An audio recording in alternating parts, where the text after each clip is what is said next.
it going? Happy New Year! Happy New Year! It's 2021. What's up? I don't know if there's anyone in the chat or I'm talking with anyone, but I will begin the show as always. This is Infinite Hope that happens on Friday, where I discuss good and hopeful news. So hopefully you're here in the chat to hang out with me so that I can, lift your spirits and make you all feel some positivity, because that's what we're here to do. One of the things I want to talk about, actually, it's something that happened in our local online community. So I posted this online. I said, you've seen her in chats as one of the best mods on YouTube, but Christy is also one of the most caring, funny, genuine people I've ever met, which is true. She's an absolute gem of a human being. And Fandom Menace, and in the Fandom Menace, and has fallen on hard times. Please, if you can, donate. If you can't, just share the link and retweet. And it's gotten 41 retweets, 5 quote tweets, 57 likes, and I was ecstatic. And then what happened was that it got funded. It got funded within like 5 hours, and people just poured out of this community, just poured their love towards Christy and all the stuff that she's done for us. And yeah, so we raised $1,900 for Christy to help her out. And it was just the pouring of just love and affection towards this fellow human being who'd fallen on hard times. And it made my heart I felt so humbled by everyone, because I know everyone in the community is struggling in some way or another. I mean, unless you're like one of the big YouTubers, you're struggling, because you're just doing you're like everybody else, we're all in the same boat, and we're all kind of feeling that hole that's gotten us. So it was just wonderful to see, because by the afternoon, she had gotten funded. And it was really funny because she didn't even know, and we were just talking about it on the threads. And then all of a sudden it was 3-4 hours later, after we had put it on Twitter and whatever, it had already gone halfway. It was about $500 maybe into it, maybe more, when she got home and saw it. And she was just so happy. And it was an amazing moment. It was an experience that, there's still human kindness out there, and people just, they'll help you out if you ask for it. Among the stars, ashes of James Doohan Scotty from Star Trek hidden on the International Space Station. Isn't that so cool? Actor James Doohan's family is celebrating after keeping a major secret for the past 12 years.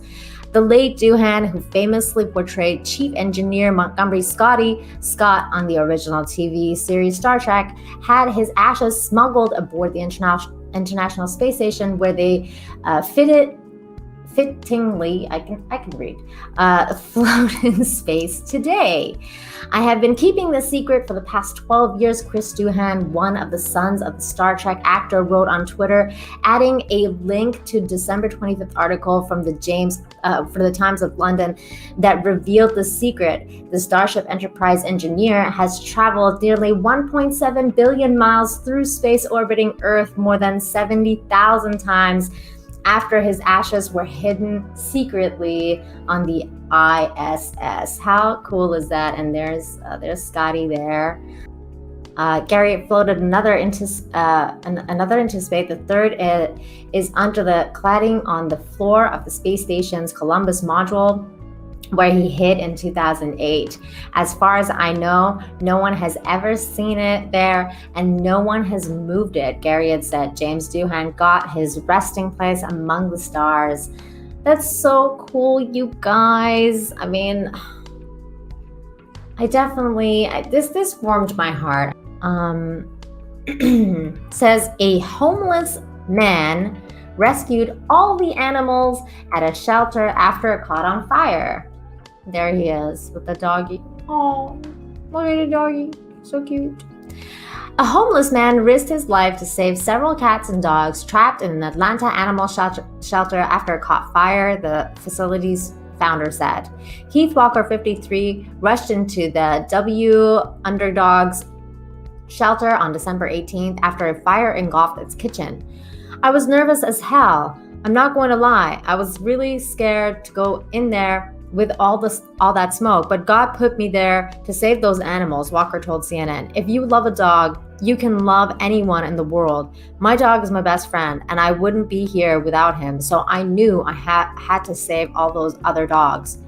While the shelter was not completely destroyed, the fire left it uninhabitable, according to the W Underdogs founder Gracie Hamlin. Luckily, W Underdogs was only a week away from moving into its new facility in Atlanta, where the animals now reside. Oh wow, that's fortuitous that they had a new place to go to. He is my guardian angel, Hamill told CNN. Even the firefighters didn't want to handle the dogs. They called, what do you mean? What does that mean?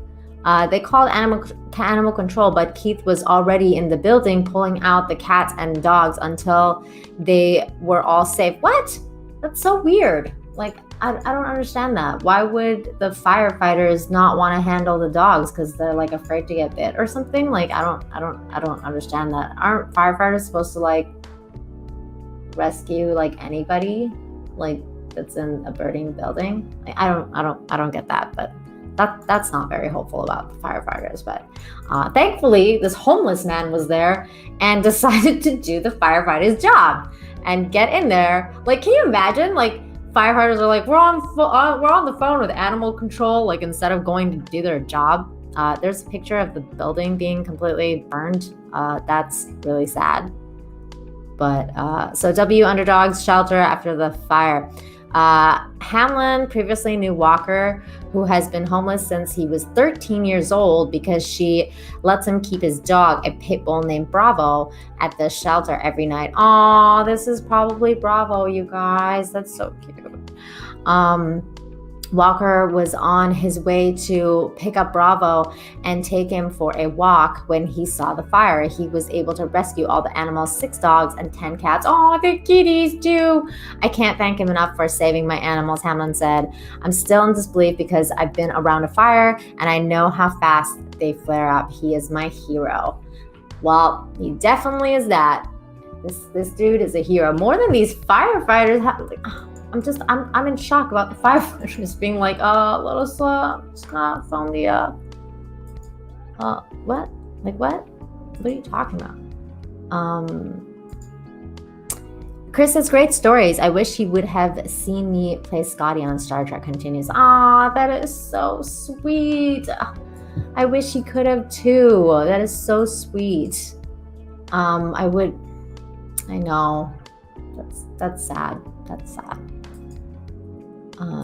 It's always hard to lose anybody, especially parents. I mean, I can't even imagine what my life would be without my mom. But yeah, I understand. That's really sweet. What you did for him, though, is... what happened when 2 virtual strangers booked an Airbnb together? Ooh la la. There they are. The lovely couple. I like her glasses. The prospect of finding true love during a global pandemic seems almost impossible, especially if you're stuck in a lockdown and hate dating apps. This is what I'm talking about. But that didn't stop life coach Kyla MacArthur from taking a chance and booking an Airbnb apartment in Tulum, Mexico, with a virtual stranger. Tulum, yay! The 31-year-old old from Massachusetts had been feeling disillusioned about the prospect of meeting someone, while many Americans were under instructions to stay home when a friend decided to step in and play matchmaker. Ooh, see, that's how meeting people, I guess, is they're playing matchmakers. I was ready for love, but loathed the idea of swiping left and right on dating apps. So she's like, I prefer to sense a person's energy, but with all the restrictions due to COVID-19, part of me accepted that it was highly unlikely I'd meet the man of my dreams in 2020. In June, a mutual friend named Ben arranged a Zoom call between her and Ryan Crane, a 35-year-old wellness manager from Oklahoma, saying he thought they'd hit it off. When Ryan's face appeared on my screen, I felt attracted to him, MacArthur admits. As we spoke, I realized he was passionate about traveling as I was. Before lockdown, he went on a solo trip around the world. We had lots in common, but it wasn't as if we could meet up and hang out. Crane also felt an instant attraction to MacArthur and says that he was on a huge high after speaking to her for the first time. Although I went into the conversation thinking it would be more of a friend connection, I did immediately notice how beautiful she was, and I was very attracted to her. Attraction is very important.